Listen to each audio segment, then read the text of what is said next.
This Pennywise Recaps, and today we're reviewing the sci-fi thriller Wifelike. Get ready for incredible plot twists. The best people in business and science are creating ideal robot wives who do not cause scandals, are always friendly and happy. The project is called Like a Wife.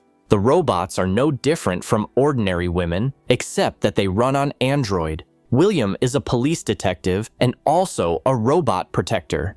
His task is to rescue and liberate virtual women, as the unrest of disgruntled citizens has been growing lately, gathering in groups led by the arena master. The man himself has recently been widowed, and finally he decided to use the services of an agency and buy himself a robot wife. The robot is made to be a complete copy of Meredith, William's deceased wife. So when the guy comes to pick up his robot, he recalls the first meeting with his wife, who came to his house to collect signatures for a petition to ban artificial humans. William brings his wife to his house and sits her down on the couch and turns her on. The man calmly and affectionately explains to Meredith that she is surrounded by her own home. He explains to her how to walk and talk.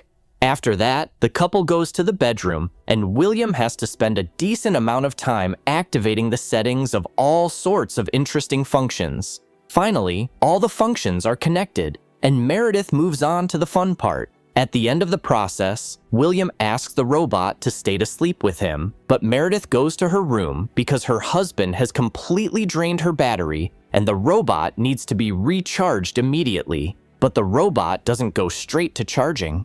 First, she sorts through the personal belongings of William's wife, found in the dresser, and then stands by the window for a while, watching the natural world. William is waiting for a delicious breakfast from his neat and smiling robot wife. He is not very happy that she refused to cook him bacon, citing security settings. Just as they were eating, another report about the kidnapping of robot girls came on TV. They are being taken by members of a group to be used in their sabotage operations. At work, William gets an assignment. He has to find 2 missing girls, and at the same time, he is recognized as the best police officer of the week. William finds one of the kidnapped robot girls and, without listening to orders, goes to rescue her himself. He gets rid of the shock collar, and his friend Jack comes to his aid. But by this time, the guy has already dealt with the criminals, saying that they resisted. Meredith goes back to training and goes into sleep mode, where the virtual dream operator sends her to a concert in honor of her birthday.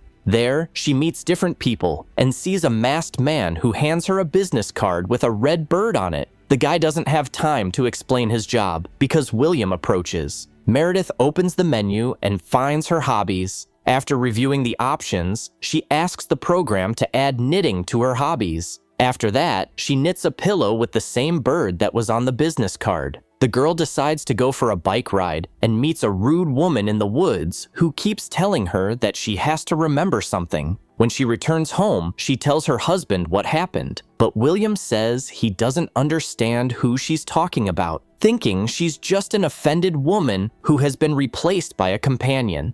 After treating the wounds on the girl's knees, he goes to the shower with her. Meredith presents the man with a pillow she knitted that afternoon, and he is very touched, but he is surprised by the robot's talent because his living wife never knitted. The man tells Meredith about their first meeting on a park bench when he asked permission to sit next to her, but the blonde woman refused. In the evenings, Meredith reads the real Meredith's personal diary, but she can't remember anything that is described there. Going into sleep mode, she asks the operator to show her these memories, but the files are blocked. The database contains memories of a meeting on a bench, but instead of William, a masked man approaches the girl and asks her to remember something important. But at that moment, William wakes his wife, and she cannot find out how the meeting ended. The man takes his wife to his bed and throws the pillow he gave her in the trash. While waiting for her husband to fall asleep, Meredith searches the program for videos from the real Meredith's life. In these videos, she is very happy with William.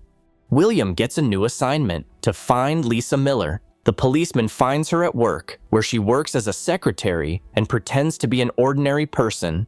William tells the girl that he has to take her to a company where she will be reprogrammed, but Lisa does not agree to this life and throws herself out of the window. Louise appears again at William's house when he is at work. It's a woman from the park, and she asks the robot to look at her closely so that she can record a message for the owner of the house through the program.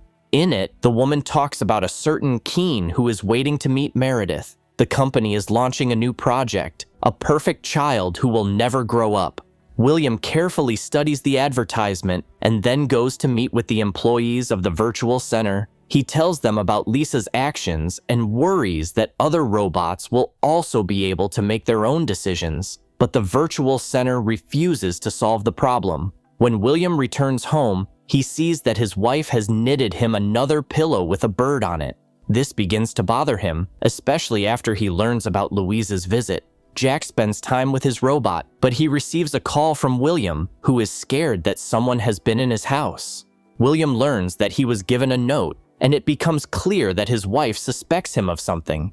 He is forced to confess to the girl that he erased her memories because she participated in attacks on civilians that ended in death. William begins to realize that Keen is following him through Meredith. He tells Jack about it. He asks his friend to help him track Keen through Meredith's dreams. The husband goes to the dreams with his wife, and, as he expected, they meet the guy there, this time without a mask. A serious fight breaks out between the two men, but Keen manages to survive because Meredith wakes up during the fight. Jack reminds his friend that they have no right to interfere and commit violence, even in a dream.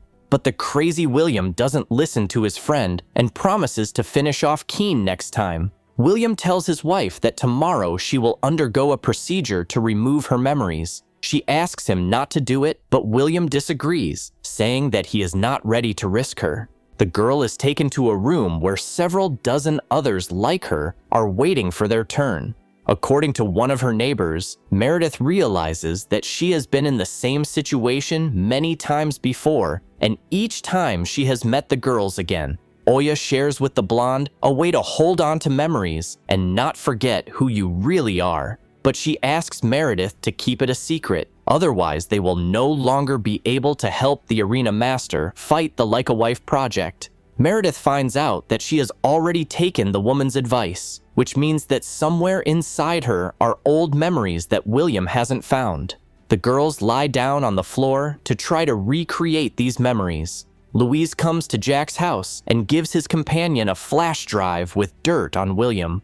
William brings Meredith home himself, and everything starts over. The girl is still sitting on the couch, unable to walk or talk. At the moment when William tells the girl that he is her husband, Jack enters the room and refutes these words.